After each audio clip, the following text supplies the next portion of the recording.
For the longest time, I knew that this season was going to be interesting. Not because of the storyboards or Megan's tweets, but because we were going to get a total of 4 new writers, and an interesting team of returning writers. The new writers varied from having a lot of experience to having absolutely no IMDb. But that situation may be like another Teddy Antonio. Even so, this still managed to catch me off guard. I was not expecting to have a new writer so soon. Most first efforts on this show don't turn out to be the best, but last season Corey Powell proved that a new writer can pull out gold. So let's see how Josh Haber does in Castlemania. Ha ha ha ha ha. The episode starts with Twilight looking through her books, trying to figure out about the mysterious chest and how to unlock it. She's thinking about going to the library in Canterlot, but Princess Celestia has another idea.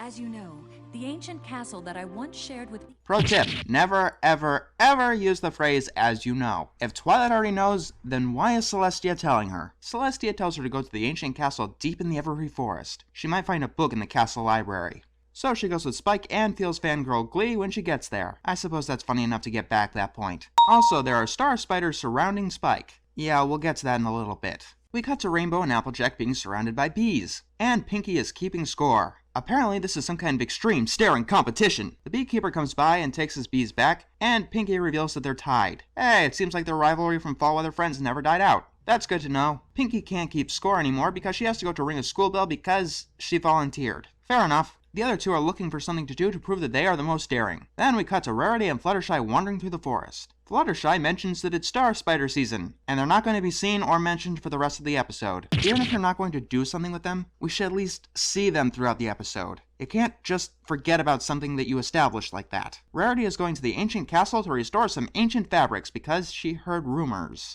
Alright, a couple of thoughts. That seems a little bit out there for Rarity to do. But besides that, why now of all times? Rarity and Fluttershy go up to the castle and Angel gets ahead of them. They're followed by a dark shadow. They catch up to Angel, and I'm going to say right now that I love how this episode shows Fluttershy and Angel's relationship. He's not a total ass like he is in Putting Your Hoof Down, nor is his bad nature totally forgotten about like in Hurricane Fluttershy. Here, he's more like a spoiled child, but Fluttershy and Angel really do care for each other. We see Spike and Twilight with a candle. They're going to be staying there late into the night. Then we see Rainbow and Applejack. They're challenging each other to see who could stay in the castle the longest. According to Applejack, this castle is haunted by the Pony of Shadows. So we've got our setup. 6 characters in a haunted castle, each with their own purposes. What could possibly go wrong? Rarity comes across a tapestry. Fluttershy tries to unhook it, but accidentally activates a secret passage. This is thought to be a ghost by Rainbow and Applejack. They start running, and Fluttershy activates the passage again. Fluttershy hurt her wing, and Angel comes to comfort her. See, that's what I mean. But because Fluttershy hurt her wing, I'm assuming that she can't fly for the rest of the episode.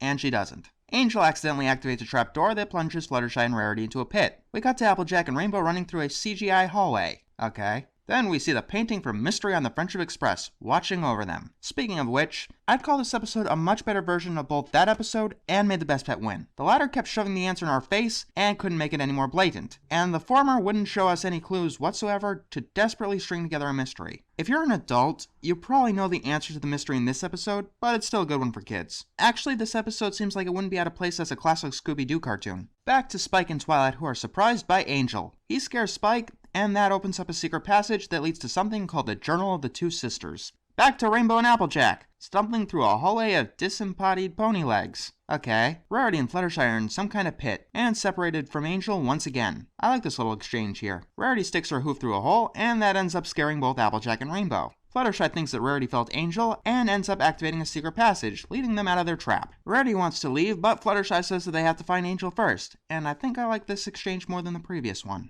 Of course, Angel is okay. Twilight reads the journal and reveals that all the traps have simple explanations and weren't meant to harm anyone. All of a sudden, the Pony of Shadow starts playing a pipe organ. Rarity and Fluttershy are looking for Angel when Rarity comes across some tapestries. The organ starts playing and manages to separate both her and Fluttershy and Applejack and Rainbow. Now everyone is on their own. Things are getting rather suspenseful, and I love it. The 4 wanderers keep getting more and more scared, and it's to a very believable degree. It's pretty easy to get skeeved out by just being in an old building that's falling apart, or getting hurt by it. I just love that one. Eventually, they all bump into each other, but are so walled in fear that they don't even realize what's going on here. I can actually believe this. Fluttershy sees a shadow of rocks that she thinks is Angel, which gets crushed by a pillar. Jesus Christ, guy, you're supposed to scare them, not traumatize them. Twilight comes out and sees that her friends have completely broken down. In a moment of actual silence, they realize what's going on. Then the pipe organ starts playing again. They find it, and it turns out that the Pony of Shadows is playing it. You could have probably guessed that it's Pinkie Pie. I won't deduct any points for her being here, because, like I said, it's a better mystery than our other 2 mystery episodes. However, I will deduct a point for Pinkie's behavior. She's acting too random, and seems to be on some kind of sugar high here. Considering her appearance in the last episode, this pattern does not bode well. They all stay in the library together, and Twilight gets the idea to write a journal to keep their lessons. We didn't learn anything about the chest, but it looks like we're getting our end of the episode lessons back.